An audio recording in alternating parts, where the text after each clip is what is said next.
Master blaster Sachin तेंडुलकरची कन्या सारा तेंडुलकर सध्या तिच्या वैयक्तिक आयुष्यामुळे पुन्हा एकदा चर्चेच्या केंद्रस्थानी आली आहे. सारा सध्या गोव्यात आपल्या मित्रमैत्रिणींसोबत सुट्ट्यांचा आनंद घेत असून तिथला एक व्हिडिओ सोशल मीडियावर तुफान व्हायरल झाला आहे. या व्हिडिओमध्ये सारा गोव्याच्या रस्त्यांवरून चालताना दिसत आहे, मात्र सर्वांचे लक्ष वेधले ते तिच्या हातात असलेल्या एका बाटलीने.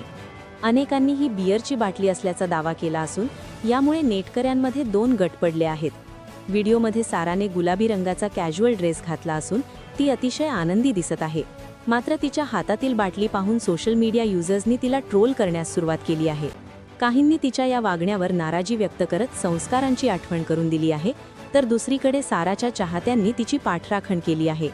ती सज्ञान आहे आणि तिला तिचे आयुष्य स्वतःच्या पद्धतीने जगण्याचा अधिकार आहे, असे म्हणत चाहत्यांनी ट्रोलर्सना चोख प्रत्युत्तर दिले आहे. दरम्यान ती बाटली नेमकी बिअरचीच होती की अन्य कोणत्या पेयाची, याबाबत अद्याप कोणतीही अधिकृत माहिती समोर आलेली नाही.